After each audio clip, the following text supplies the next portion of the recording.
नमस्कार। मैं सुधीर कुमार श्रीवास्तव। आज का टॉपिक है IRNSS नाविक, navigation with Indian constellations, Indian regional navigation satellite system.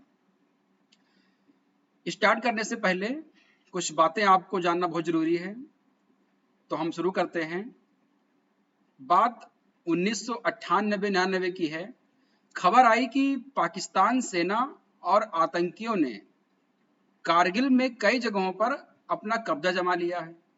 तब भारतीय सेना ने सबसे पहले जीपीएस के द्वारा पूरी स्थिति का जायजा लेने के बारे में सोचा। जीपीएस ग्लोबल पोजिशनिंग सिस्टम, जहां से जिस तकनीक के द्वारा हम कोई भी चीज एग्जैक्टली कहां पर लोकेट है उसकी हम एग्जैक्ट लोकेशन हम जान सकते हैं, और ये तकनीक अमेरिका की थी। तो हमने उस समय अमेरिका से मदद मांगी कि आप अपना जीपीएस हमको रणनीतिक कार्य के लिए दे दीजिए, जिससे कि हम ये जान सके कि पाकिस्तान से आने वाले जो आतंकवादी हैं उनकी एग्जैक्ट लोकेशन क्या है।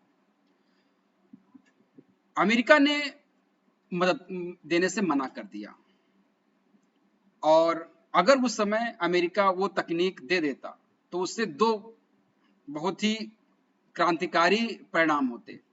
एक परिणाम तो ये होता कि युद्ध को बहुत जल्दी खत्म किया सकता था, और युद्ध में जो सैनिक हमारे मरे उनकी शहादत भी कम होती। लेकिन दूसरी ओर अगर अमेरिका ने उस समय हमको अपना जीपीएस दे दिया होता तो हो सकता है कि आज भी हम उस पर निर्भर होते, और वैश्विक राजनीति में किसी के ऊपर पूरी तरह से निर्भर होना अच्छी बात नहीं है। तो तत्काल प्रधानमंत्री ने यह निर्णय लिया, हमारे गृह मंत्रालय ने निर्णय लिया कि भारत खुद का अपना जीपीएस तैयार करेगा, और उसका नाम रखा गया IRNSS। तो उसी समय 1999 में 15 अगस्त को लाल किले की प्राचीर से प्रधानमंत्री ने यह घोषणा कर दी कि भारत अपना खुद IRNSS तैयार करेगा, और इसके लिए हमारे देश के तमाम वैज्ञानिक इसरो उसके काम में जुट गया। और हमने इस तकनीक को विकसित करने के लिए जो पहला अपना मिशन वो 2013 में IRNSS 1A को भेजा, और वहीं से हम इसकी शुरुआत को मानते हैं, और हमने उस दिशा में आगे बढ़े कि हम अपना खुद का IRNSS यानी कि अपना खुद का हम नेविगेशन सिस्टम विकसित कर सकें, जो अभी अमेरिका, रसिया, यूनाइटेड यूरोपियन यूनियन और चाइना के पास था। भारत उसमें शामिल होने जा रहा था। तो भारतीय क्षेत्रीय नौवहन उपग्रह प्रणाली, जिसको हम लोग शॉर्ट में IRNSS कहते हैं, अंग्रेजी में Indian regional navigation satellite system कहा जाता है, ये इसरो के द्वारा विकसित किया गया एक क्षेत्रीय स्वायत्त उपग्रह नौवहन प्रणाली है, जो पूर्णतः भारत सरकार के अधीन है। प्रधानमंत्री मोदी ने मछुआरों को इस सैटेलाइट को, इस सिस्टम को समर्पित करते हुए इसका नाम नाविक रखा है। शॉर्ट में फुल फॉर्म नाविक का होता है नेविगेशन विद इंडियन कॉन्स्टिलेशंस। इसका उद्देश्य देश तथा देश की सीमा से 1500 किलोमीटर की दूरी तक के हिस्से में उसके उपयोगकर्ता को सटीक स्थिति की सूचना मिल सके। 7 उपग्रहों वाले इस प्रणाली में 4 उपग्रह ही निर्गत करने में हमको शुरुआत में सक्षम हुए थे, और हमने 2018 को 7 के 7 सैटेलाइट को उनकी कक्षा में स्थापित कर दिए हैं, और हम अब दुनिया के 5वें जिसके पास खुद का अपना जीपीएस है उस श्रेणी में शामिल हो गए हैं। इसमें हर उपग्रह की कीमत करीब 150 करोड़ रुपए आकी गई है, और PSLV एक्सेल प्रेक्षण यान की लागत भी लगभग 130 करोड़ रुपए आकी गई है। हम बात करते हैं कि एग्जैक्टली नेविगेशन होता क्या है। तो धरती के ऊपर किसी भी जगह पर अगर हम किसी वस्तु की, कोई व्यक्ति है, कोई वस्तु है, कोई कार है, कोई बस है, कोई ट्रेन है, हवाई जहाज है या समुद्री जहाज है, उसका अगर हम रियल टाइम लोकेशन और टाइमिंग सर्विस को जानना चाहते हैं, उस तकनीक को हम लोग क्या कह देते हैं, नेविगेशन सिस्टम कह देते हैं। इस नेविगेशन सिस्टम के द्वारा हम नक्शे को तैयार कर सकते हैं आधुनिक तरीके से। जमीन की हम बेहतर तरीके से माप कर सकते हैं, हमारी वस्तुएं जो कुरियर है वो कहां पर अभी पहुंचा है, उस कुरियर की सटीक जानकारी, लोकेशन हम जान सकते हैं। साथ ही साथ किसी भटके हुए व्हीकल का या किसी भटके हुए इंसान का हम तत्कालीन पता लगा सकते हैं, जल मार्ग के रास्ते का भी हम पता लगा सकते हैं। अभी तक हम इस तरह का तकनीक के लिए हम अमेरिका पर निर्भर थे, और अभी हम लोग गूगल के द्वारा जीपीएस के जो ग्लोबल पर सिस्टम है अमेरिका का, उसी का उपयोग कर रहे थे। लेकिन अब हमने IRNS विकसित कर लिया है, तो उस तरफ हमने अपने आप को अब हम खुद का अपना जीपीएस यूज कर सकते हैं। तो आइए हम लोग अब डिस्कस करते हैं कि एग्जैक्टली ये है क्या और इसकी तकनीक कैसे काम करती है। तो जैसे मैंने आपको बताया था कि Indian regional navigation satellite system IRNSS, या इसको नाविक कहा जाता है। इसको नाविक जो है नरेंद्र मोदी ने मछुआरों को समर्पित करते हुए इसका नाम नाविक रखा था। यहाँ पर आपको दिखाई दे रहा होगा कि यहाँ पर जीपीएस, ग्लोनास, वेदू, गैलीलियो और नाविक, ये 5 आपको यहाँ पर दिखाई दे रहे हैं। जापान भी अभी अपना तैयार कर रहा है।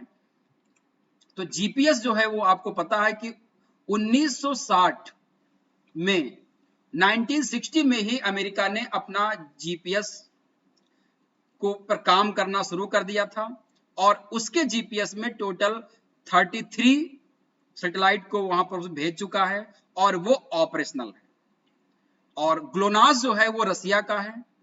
ग्लोनास में टोटल 28 सैटेलाइट को लॉन्च किया है, जो भी अभी ऑपरेशनल है। और हमारा जो चाइना का वेदू है, वेदू में 5 सैटेलाइट लॉन्च किए गए हैं, और पांचों जो है वो जियो स्टेशनरी ऑर्बिट में लॉन्च किए गए हैं। और 22 सैटेलाइट इसमें और ऑपरेशनल करने हैं इसको, जिससे कि वो और पूरे विश्व को उसमें तैयार करना चाहता है, यानी कि उसमें पूरे विश्व को उसमें शामिल करना चाहता है। यूरोपियन यूनियन का, जिसको हम लोग ये गैलीलियो कहते हैं, इसमें total 4 in orbit violation satellite हैं और 8 फुल ऑपरेशन सैटेलाइट इसमें हैं। टोटल हम इसमें 22 ऑपरेशन सैटेलाइट को हम लोगों ने इसमें लॉन्च किया। भारत का जो है उसका नाम नाविक रखा गया है। इसमें टोटल 7 सैटेलाइट को हम लोगों ने लॉन्च किया है, और इसमें से जो 3 सैटेलाइट हैं वो हमारे जियो सिंक्रोनस में स्थित हैं, और 4 सैटेलाइट हम लोग इसको जियो स्टेशनरी ऑर्बिट में रखा है इसको, और 2 हम लोगों ने स्टैंड बाय मोड के फॉर्म में इसको रखा है, और ये भी ये अब ऑपरेशनल हो चुका है। सबसे अच्छी बात यह है कि भारत ने L5 बैंड को इसमें यूज किया है। जो ट्रांसपोंडर होते हैं वो L5 बैंड ट्रांसपोंडर को हम लोगों ने यूज किया है। तो कहने का मतलब यहाँ पर यह है कि दुनिया में भारत 5वां ऐसा देश बन गया है जिसका खुद का अपना जीपीएस है। जीपीएस यूनाइटेड स्टेट का है, ग्लोनास रसिया का है, वेदू चाइना का है, गैलीलियो यूरोपियन यूनियन का है, और नाविक यानी कि IRNSS किसका है, इंडिया का है। ये पांचों जो है वो ऑपरेशनल है। इस चीज को आपको यहां पर समझना है। तो हमने जो सैटेलाइट को रखा है, तो आपको पता है कि पृथ्वी में इक्वेटर के ऊपर वाले हिस्से को हम लोग नॉर्थ हेमिस्फीयर कहते हैं, और इक्वेटर के नीचे वाले को हम लोग साउथ हेमिस्फीयर कहते हैं।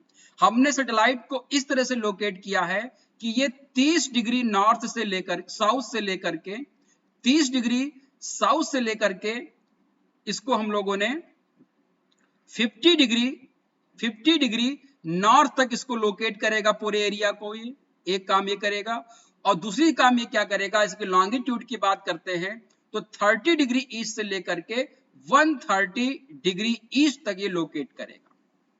तो 30 डिग्री ईस्ट से लेकर के 130 डिग्री ईस्ट तक लोकेट करेगा, और नीचे ये 40 डिग्री साउथ से लेकर के ये 50 डिग्री नॉर्थ तक के एरिया को ये कवर करेगा, और पूरा 1500 किलोमीटर के एरिया को ये कवर करेगा। इसका मतलब ये हो गया कि ये इंडिया के साथ साथ उसके जो सटे हुए जो पड़ोसी देश हैं, चाहे वो भूटान हो, बांग्लादेश हो, नेपाल हो, इन सबको, पाकिस्तान हो, इन सबको भी ये जीपीएस अपना प्रोवाइड कर सकता है, और उसके लिए उनसे कुछ रणनीतिक स्थिति यानी कि स्ट्रेटेजिक लाभ भी भारत इसमें ले सकता है। IRNS जो हमारा है इंडिया का, ये दो तरह की सर्विस प्रोवाइड करेगा। एक सर्विस जो होगा वो सभी के लिए होगा, जिसको स्टैंडर्ड पोजीशनिंग सर्विस कहा गया है, SPS कहा गया है, जो सभी के लिए, जितने भी हमारे आम आदमी है उन सब के लिए यूज कर सकते हैं। और दूसरा जो है वो रिस्ट्रिक्टेड सर्विस है, RS है। ये कुछ ही लोगों के लिए, सैन्य कार्य के लिए या कुछ इनक्रिप्टेड सर्विसेज हैं, उन्हीं को प्रोवाइड की जाएगी। तो आपको ध्यान रखना है कि ये दो तरह की सर्विस देगा, एक SP देगा और SPS देगा, और एक आपका RS देगा।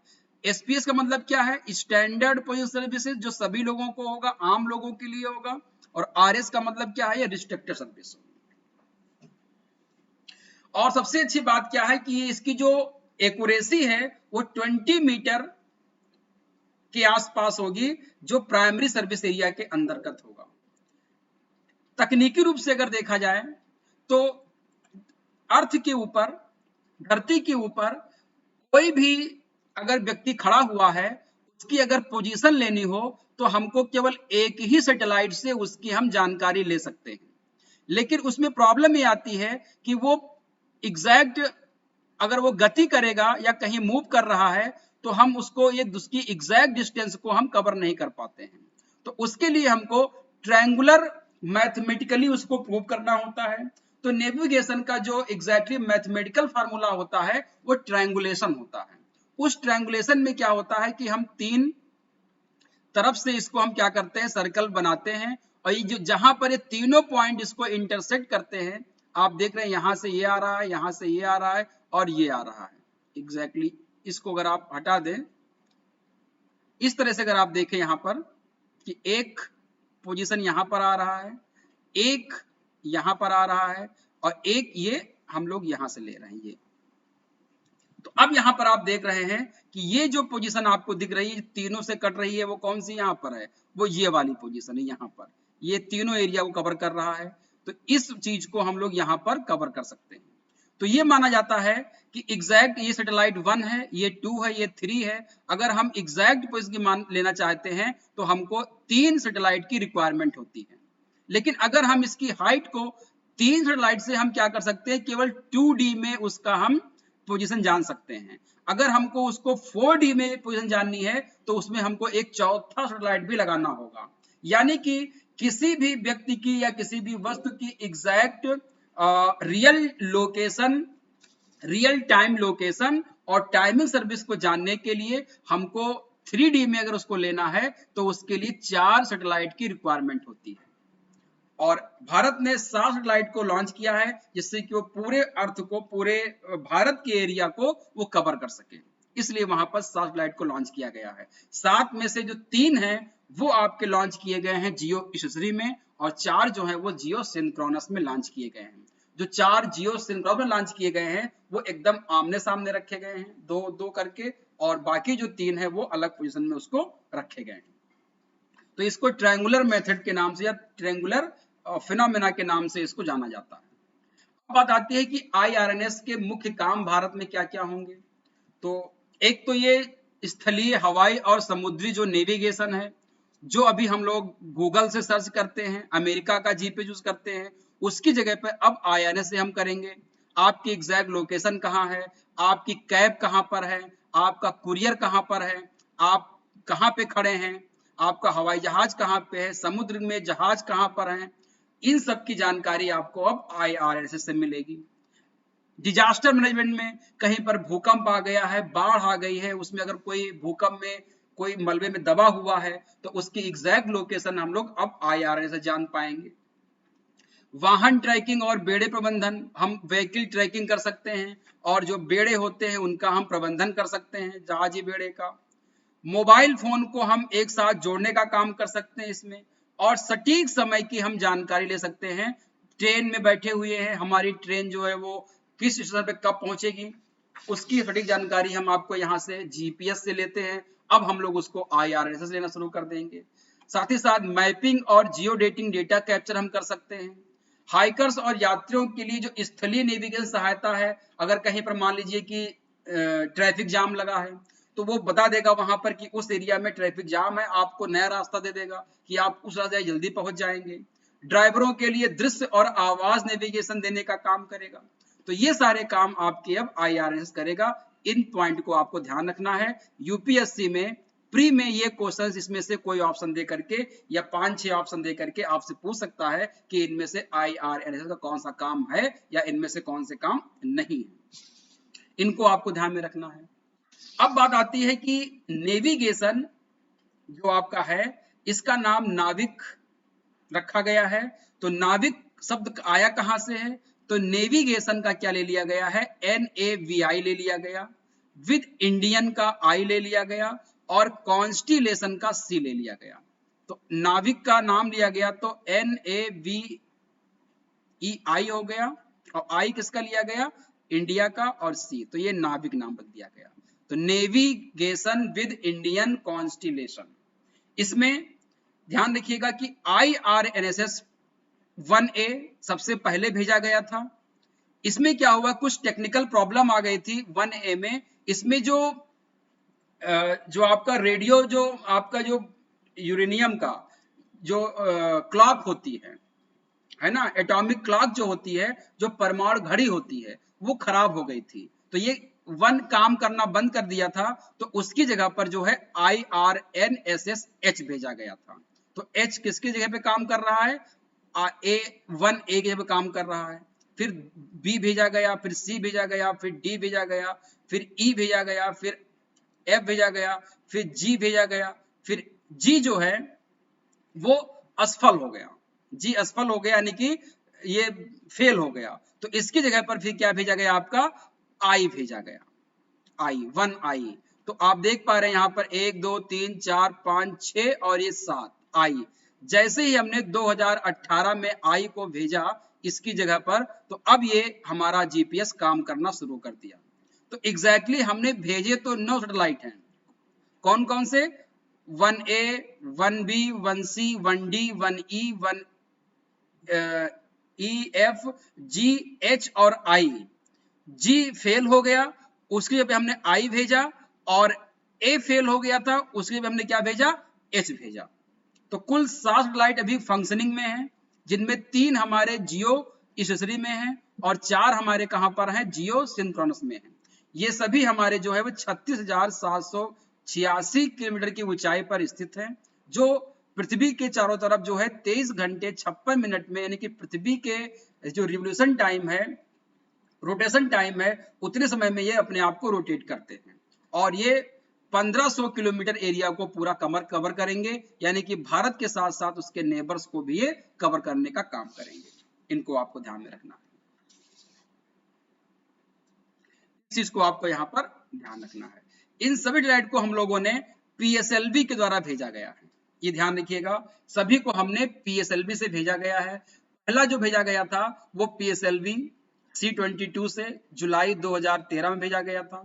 PSLV 24 14 में भेजा गया। PSLV C-26 अक्टूबर 2014 में भेजा गया। PSLV C-27 इसको हम लोगों ने मार्च 2025 में भेजा। PSLV C-31 जनवरी 2016 में भेजा। PSLV C-32 मार्च 2016 में भेजा। PSLV C-33 इससे हम लोगों ने G भेजा था, 16 में ये फेल हो गया था। इसकी जगह पर हम लोगों ने क्या भेजा? I भेजा था, और उसके पहले हम लोगों ने H को भेजा था। H जो है वो इसका जगह लिया था, 1 का जगह लिया था, इसको आपको ध्यान में रखना है। तो ये जो आपका था I, ये 1425 किलोग्राम का था। आपको यहां पर ध्यान रखना है कि IRSS जो प्रीडिसेसर था IRSS 1I, ये जो था नेविगेशन पेलोड और रेंजिंग पेलोड को लेकर के गया था। इसमें हम लोगों ने L5 बैंड और S बैंड का हम लोगों ने यूज किया है। इसमें रूबिडियम एटॉमिक क्लॉक लगा हुआ है, जो नेविगेशन पेलोड को सैटेलाइट में सेट करके भेजा गया है, जो एग्जैक्टली जो है वो 1 सेकंड के 1 करोड़वें हिस्से को भी वो रिकॉग्नाइज करेगा।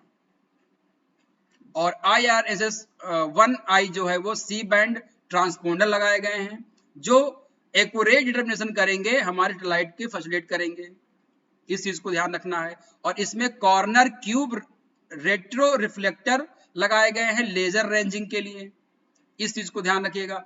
और IRNSS-1I को PSLV C-41 से 2018 को अप्रैल 12 2018 को श्रीहरिकोटा सतीश धवन स्पेस सेंटर से लॉन्च किया और जब ये अपनी कक्षा में स्थापित हो गया उसी समय से भारत का अपना Indian regional navigation satellite system काम करना शुरू कर दिया। इस चीज को आपको ध्यान रखना है। ग्लोबल नेविगेशन सिस्टम सैटेलाइट की शुरुआत अगर हम करें तो ये 1960 में अमेरिका में हुई थी।